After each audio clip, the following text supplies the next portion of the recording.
There we go. All right, that was very, very early Geardma with Sunbaked. That was 98, 99, somewhere around there.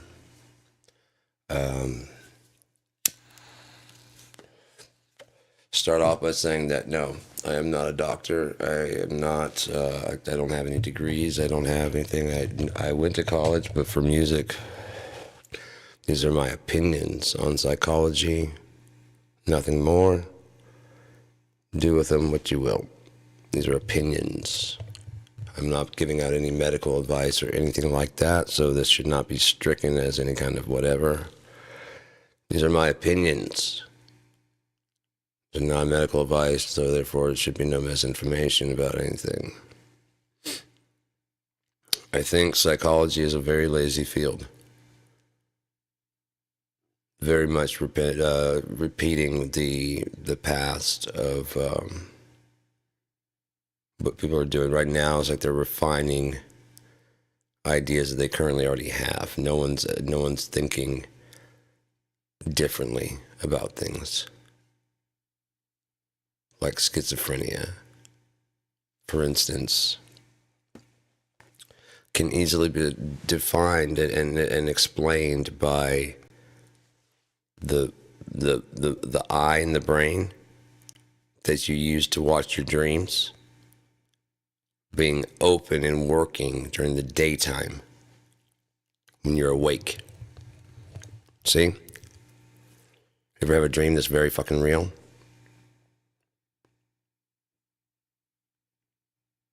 You hear voices, you see people, recurring people that you know.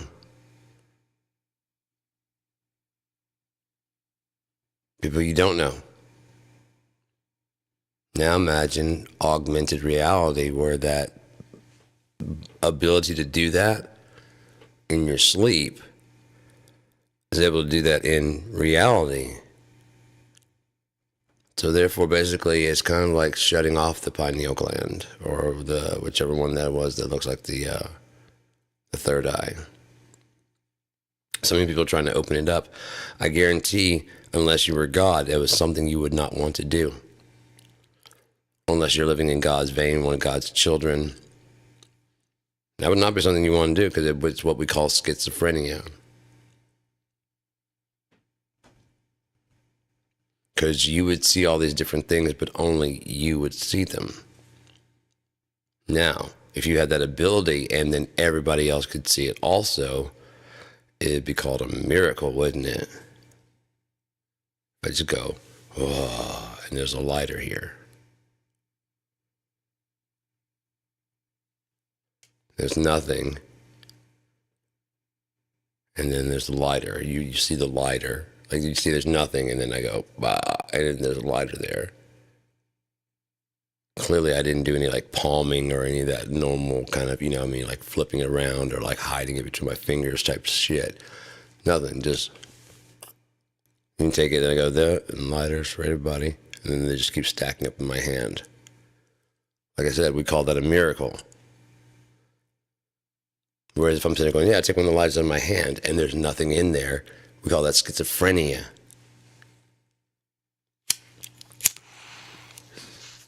I believe they've mislabeled a lot of things.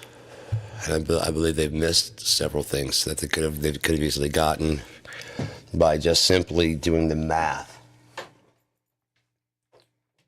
I'll get into that here in a second. First, let's start with psychopathy versus sociopathy. Well, psyche is mind, right? So, psychopath. Sociopath is when you unleash it upon society. Oh. Throat gurgle. I don't know if it came through the mic or not. But that's what I know. I know what they're saying. That's why I say it's a lazy field. They refuse to go back and relook at their shit and reevaluate things. They're so busy going, oh, well, Freud already did. No, Freud was a cokehead. He may have got things a little bit wrong. So was Jung. Both cokeheads. Perhaps they got things a little bit fucking crazy in their coked out frenzy. Maybe go over there working, looking at it as, instead of being like, oh, the holy grail of psychology, instead of doing that, going, okay, this is a cokehead. He needs help. He's a coke addict. Treat him as a case rather than as your leader.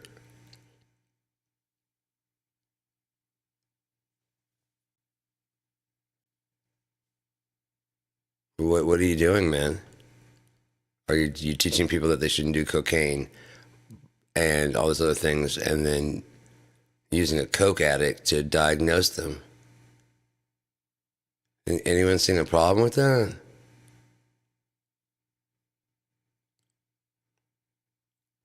Oh, Freud wanted to fuck his mom, so we all have a fucking Oedipus complex?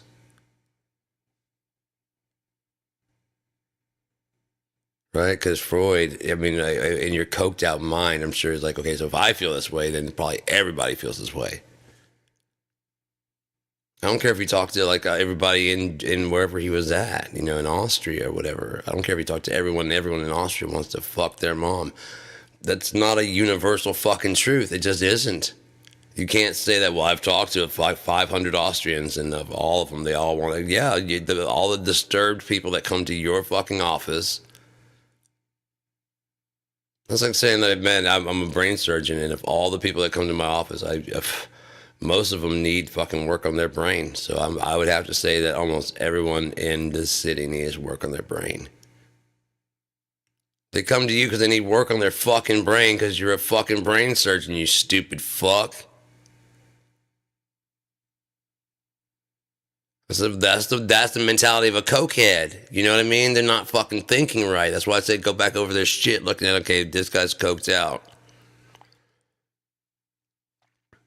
Okay, that actually does make a bit of sense. We can trash that. You can do that. You can take some of the words and then trash others. No one's 100% correct all the time.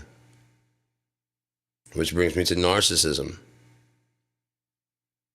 Because we have a narcissist in the fucking White House. Never makes a mistake, never once. When he misspeaks, he doesn't just go, hey, I made a mistake. He always has to come back with the Sioux City versus Sioux Falls.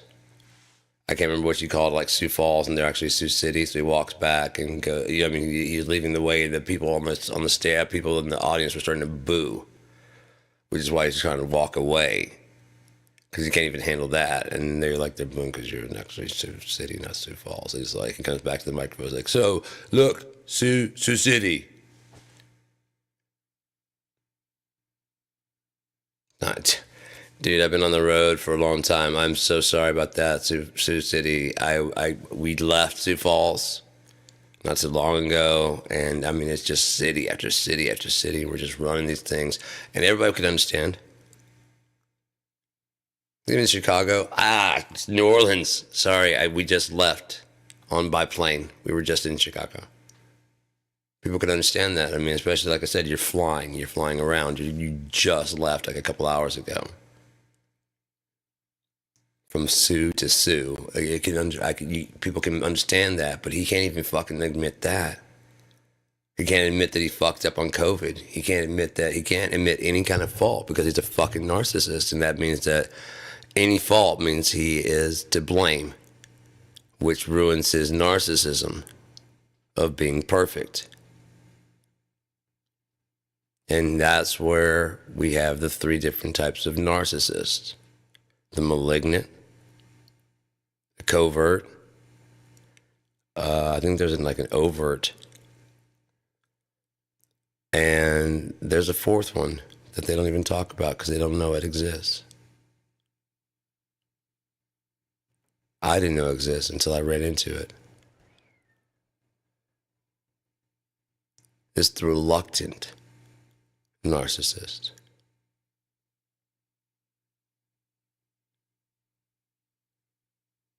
The reluctant narcissist has all the symptoms of narcissism because they suffered from a narcissistic parent or two, which jacked their understanding of reality in such a way that they cannot, just like a narcissist, they cannot accept blame. They cannot accept fault. Because either it's been drilled into them that they are to blame, and so they've been fighting that their whole life because a parent ingrained that into them that they're a failure or a loser. And so they're so busy fighting that they cannot accept blame or fault. So it's the same results as a narcissist.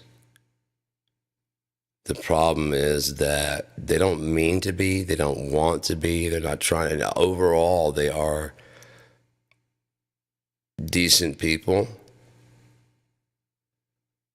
but they have all the exact same symptoms of narcissism. But if you think about it, there's always chiral. There's the overt and the covert. There's the malignant, which suggests that there must be a benign, an equal and opposite. They cause the exact same amount of damage, the exact same amount of pain. They have the exact same symptoms. Just the reason why is different. These people were abused by a narcissist.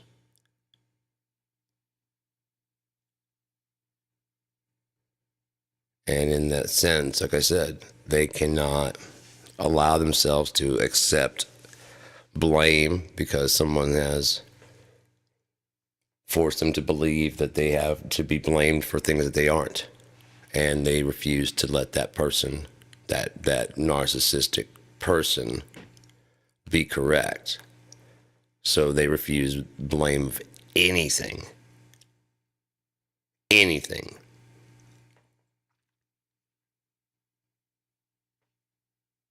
Just like a narcissist would. And even if they do accept blame, it's still like, okay, yeah, I'm the blame for, I did get dressed that day and I did get up and I did go to the store that day. That's the extent of my contribution to my victimhood.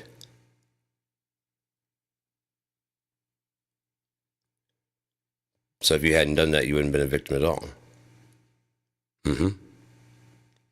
So 100% is your fault. You drove yourself to the store that day. Well, that person shouldn't have been robbed. No, I mean, I get that. But you're not even going to accept the fact that, no, I mean, I was just going to the, no, I get that. I get that you're just going to the store to get your shit. I get that. But you can't understand and accept the fact that had you not done that, none of the rest would have happened to you. No, like I said, I admit that I got dressed that morning. No. You're still passing the blame off to someone else. You're still avoiding the blame. You got in the car. You turned on the engine. And you drove to the store. Had you not done any of those things, none of the other things would have happened to you.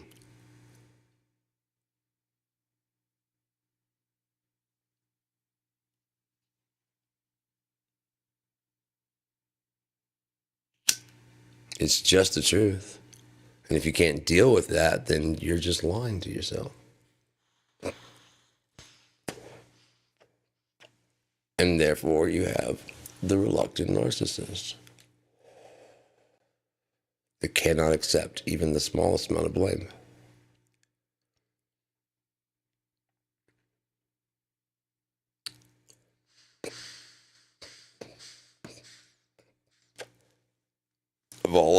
think the reluctant narcissist has a hope for a decent life some point in time. They have a chance of possibly becoming happy. But then it becomes like, are they reflective enough, which they tend to not be, to see themselves as who they are, see their part in their own problems, accept the responsibility for it, take credit for it, where they fucked up, apologize, where they can, make amends. But that's just not within these people. It's not in them to admit that they made a mistake. Much less call you up and be like, yeah, I fucked up, really. I mean, I no ifs, no ands, no buts, no trying to whatever fix it. I mean, just, I fucked up.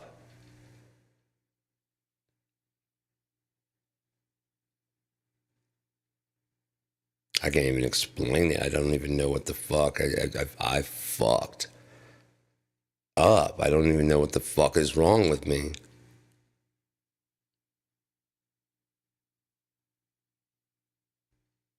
No.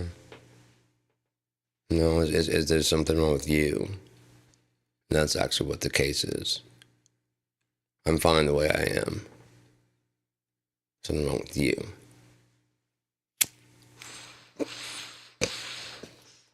Actually, no, because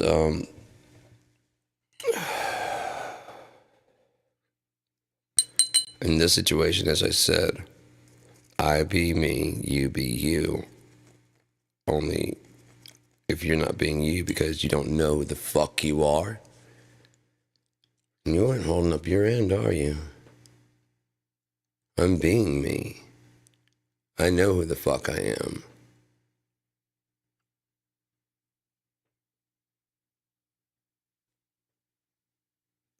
Who didn't know who the fuck they are in this situation?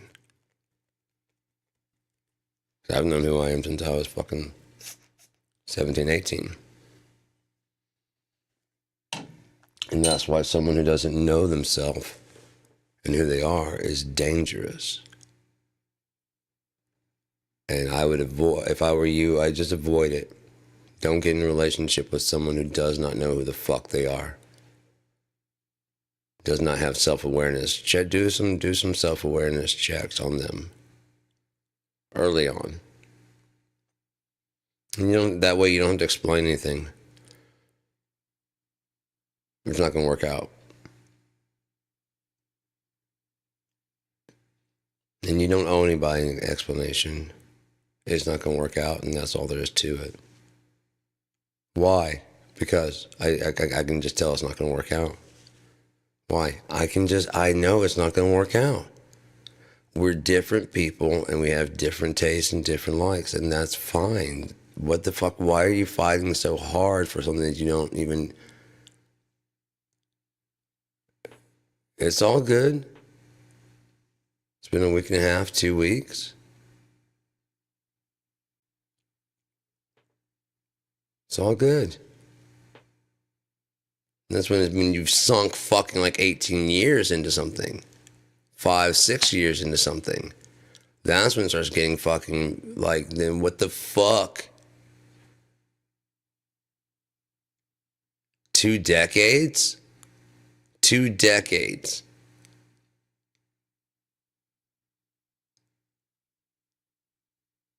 Really? 2 decades.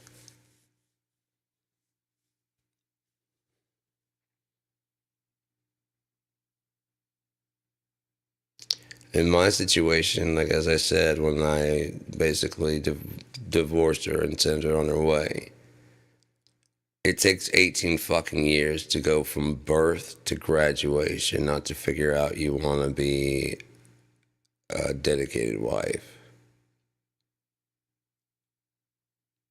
It doesn't take that fucking long to figure out what the fuck you want to do.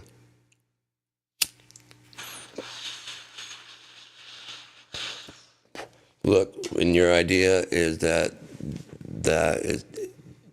you don't have to. Fine.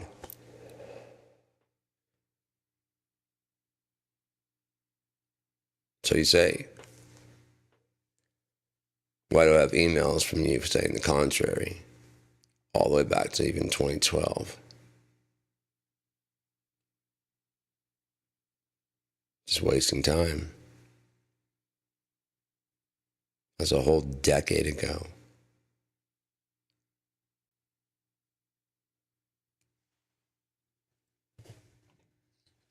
It's to the point of abuse. It really is. To keep someone hoping that. I mean, by that time, again, you've sunk so much fucking time into the situation that it's almost like a shitty stock. When you bought it, it was high and rising, and it starts going and it's going, and you've got a lot invested in it, and all of a sudden it starts going and starts on the decline. Like it'll turn around. It's done this in the past, and it keeps on the decline. Unfortunately, you got almost all your shit invested in this fucking thing.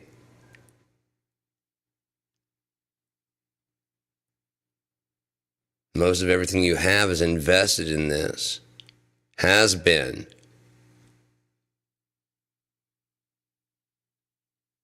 And it's just tanking for no fucking reason.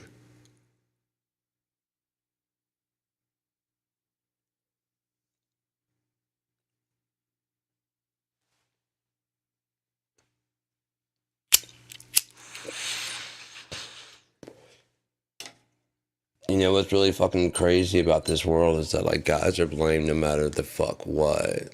Like if in that situation, if I were to bail out, I'm an abandoner. But if I stick around, I'm a sucker. Well, you should have known. I did. I wanted to get out. You guys called me an abandoner. Well, you should have known. You should have got out. I did. You got.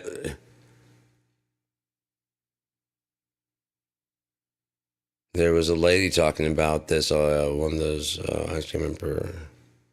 There's a Emily King and a couple other women that are doing like shit where it's been 2025 years.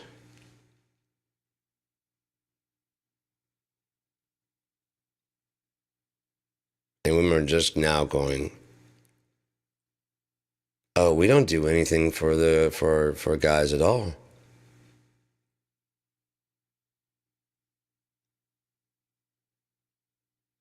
It's been on the decline while the expectancy from a guy keeps going up because it's got to be 2 months' salary, right? And you got to have a fucking job before you can even talk to her. And it just keeps going up and up and up and up. And what we get out of it is going down. Well, I don't cook.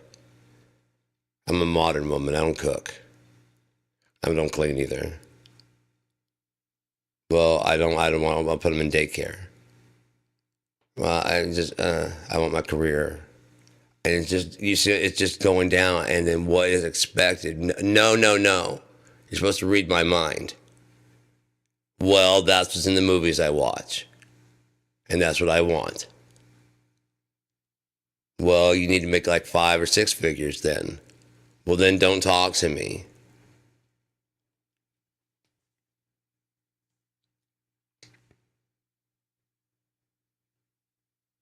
I mean, come on, how hard is it to look like Chris Hemsworth so that I bite my lip every time when you take your shirt off? Come on, how hard is that? Oh, he has a special dietitian and exercise routine. Come on. So what? He doesn't have any other job besides doing that.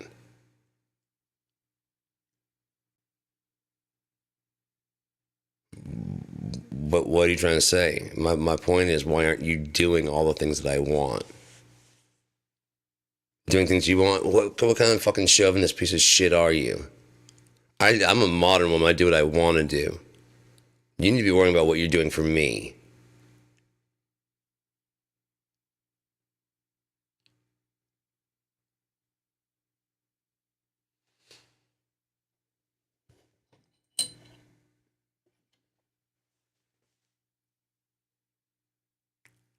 Either of the people acting like they're the prize in the fucking scenario. The prize is going to be with another person that actually gives a shit about you. That's what the prize is. There's no person is a fucking prize. The prize is not being alone. Being with someone that actually cares and gives a shit about you, and there's your fucking prize.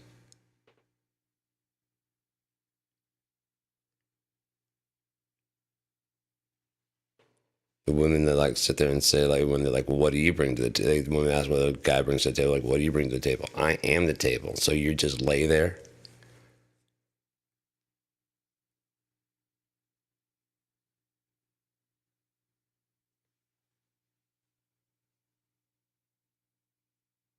So you're an inanimate object that things are put upon?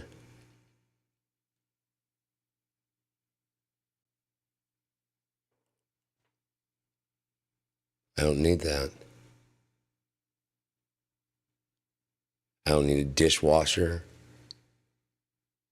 I don't need a nanny. I don't need a house cleaner. I don't need a chef.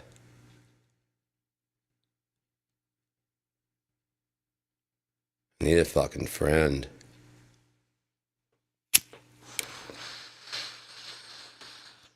I know how to clean fucking dishes. I don't have any problem with it. My kitchen's clean as shit right now.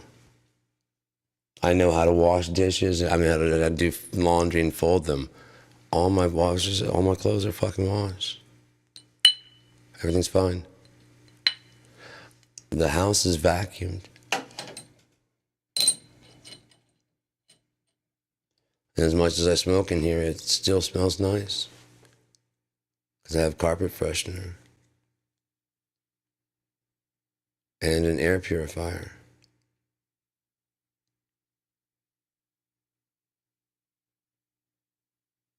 So do I need any of those things to be done?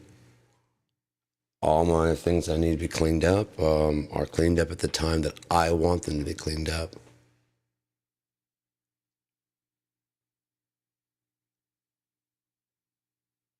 Had someone swing by, take a look at the house. I mean, I check things out, and I wasn't expecting company, but I was like, it doesn't smell bad in here. Like, no. It's actually, for a guy's place, it's actually pretty clean. It's pretty nice around. What the fuck? I was like, yeah, I wasn't expecting company, so it's a little bit dirty as I was going in. Like, no, this is actually pretty fucking clean. Yeah, I know. But like that shit over there and that shit over there is usually put up and stuff and cleaned up, but it's not, so.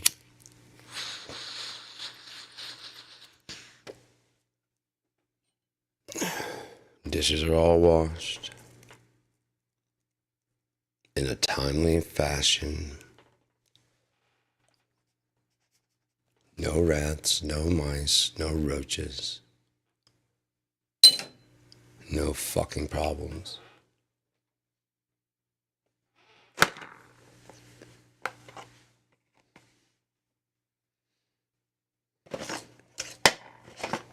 Oh yeah, no alarm clock telling me when I'm late to do those things.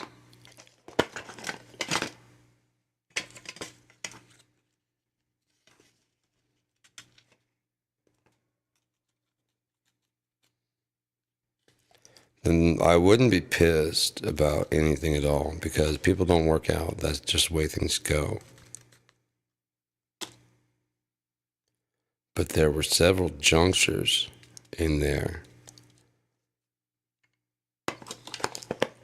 where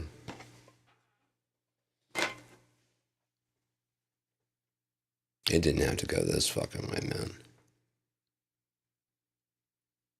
It didn't have to go 2 fucking decades of this bullshit just to end the way it fucking did.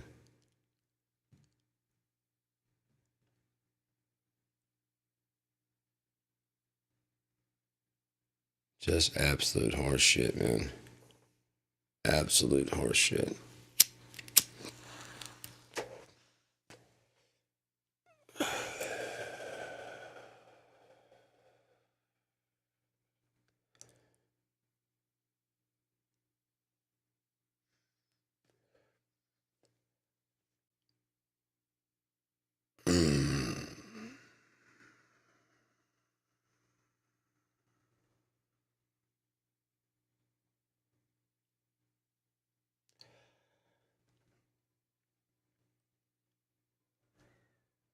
I don't like psychology for many, many reasons.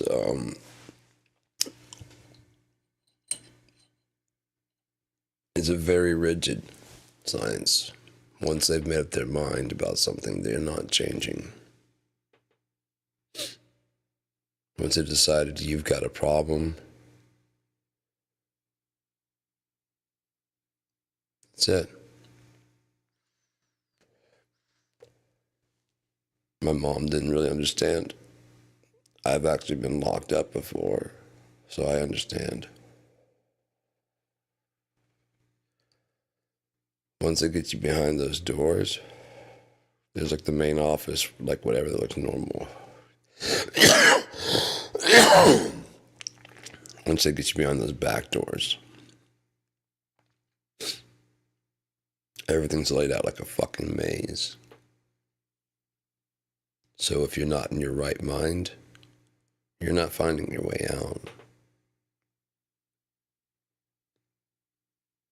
I found my way out.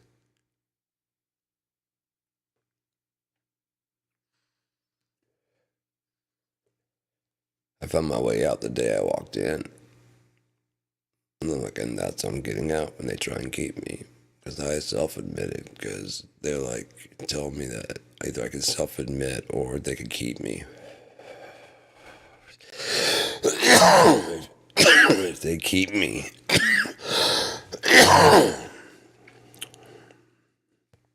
they get to decide when I get to go home.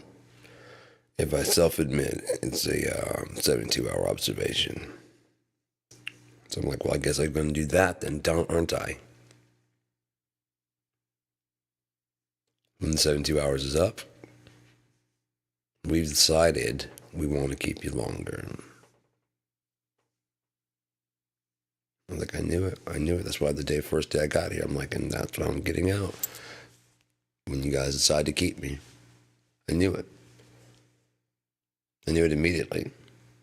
When the door shut, the way the door shut, the sound of the door locking, and as they were leading me through, I knew I wasn't getting out. It's designed to get you confused, so you're lost, especially if you're not in your right mind.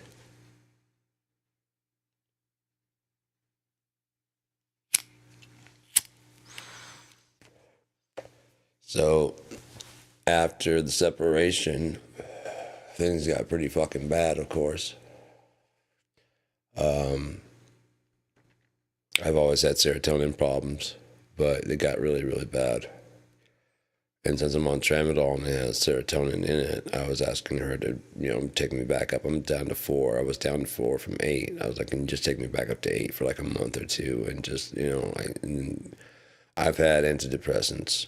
One left me wanting to kill myself. The other one made me put on like a shit ton of weight. And she wanted to try Lexapro, and that was the condition of getting the fucking tramadol. I said, fuck it, I don't care.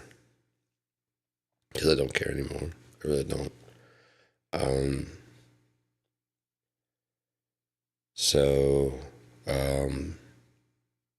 Yeah, the Lexapro is,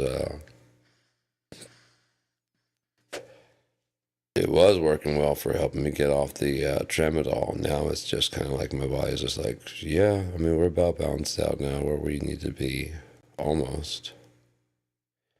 Wait, you're tapering down? Yeah, that's not going to work for us. So,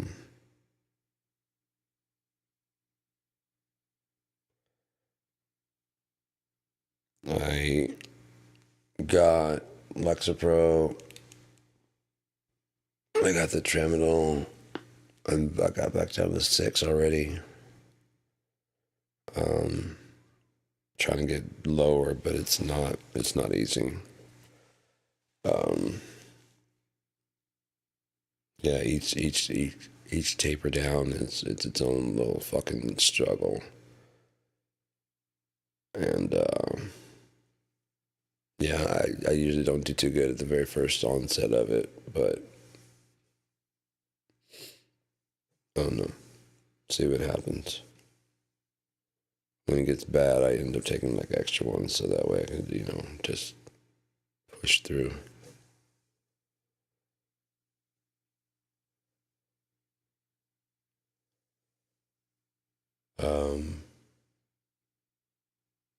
But we went to go get checked out for that because they wanted me to get evaluated to make sure there was, because things were bad and they wanted me to, whatever, make sure I'm okay. And so I go to get to the evaluation, and I was upstairs, and I'd been upstairs because I had gotten to Ativan for my panic disorder. So I'd been behind those doors where they have the lock. And so it's like it's got this shut sound. It shuts, and I was like, you know what that sound is? And my mom went in with me, and she was like, no. It's like, that's the sound of you not leaving unless they put in that fucking code.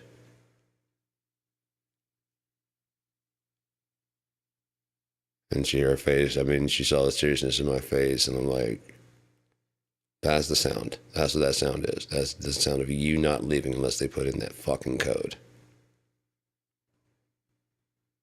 And so when they finally called me, I thought they were going to take us back to the back so she could see. I was telling her how laid out like a maze it was.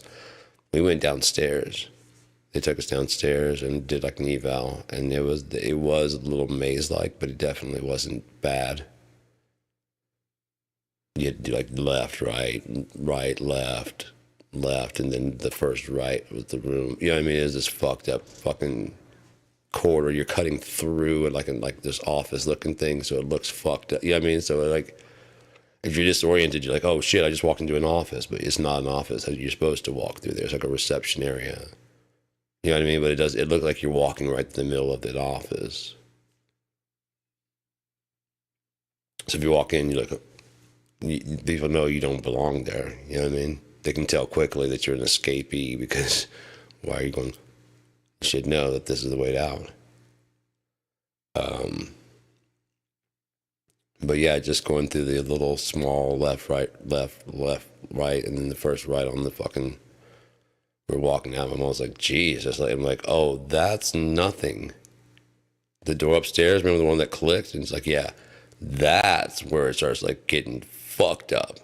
I was like, you are not. If you're not in your right mind, you are not getting out of that. You're not leaving. You're not going to remember your way. If you're not in your right mind, you are not going to remember the way out. It's smart. Like, I give it to them, that's smart, because, that way you can tell if someone's in their right mind. Okay, you take a left, right, go down the hall, you'll see a sign, take a left there, and then it's the first right. See the sign. First right. Okay, cool, thanks. And then you're out. And on your way, you're like, is this an office? Is this the break room? What? You know what I mean? It just doesn't look right. It looks fucked up. I'm like, oh, am I supposed to be back here? What? You know what I mean? It's designed that way. Okay, I see the sign saying, okay, there's the sign saying, so take a left, and the first right, oh, yeah, there's the elevator right there. That was fucking weird, but you're not thinking about it as you're leaving. You're like, that was a weird way to go. But then if you think about it, like I said, as a patient, oh, you're not getting out. You're not getting out of there. No, not without getting noticed. And then on top of that, depending on which way you go, like I said, there's a little do. So you're still there at that door, you finally get there at the door, like, yes, I got out. No, you didn't. You got to the locked door. But,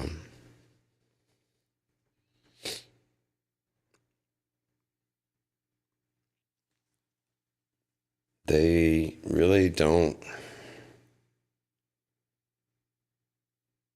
like all those, old type, fuck, what I'm trying to say, not penitentiaries, sanitariums and stuff. Dear God, man.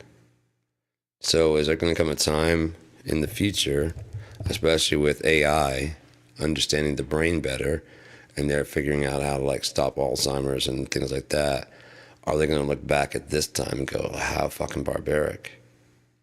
Paxil and you know what I mean? It causes people not to be able to orgasm, and there's so many problems like side effects and stuff with that shit.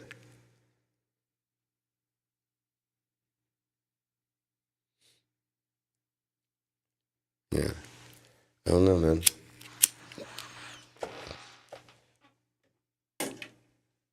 I should do one on the yeah. Yeah, this one's about 43 minutes. I might end this one out and then do another one. Fuck it. Yeah, let's do that. Let's do another subject. End this one out.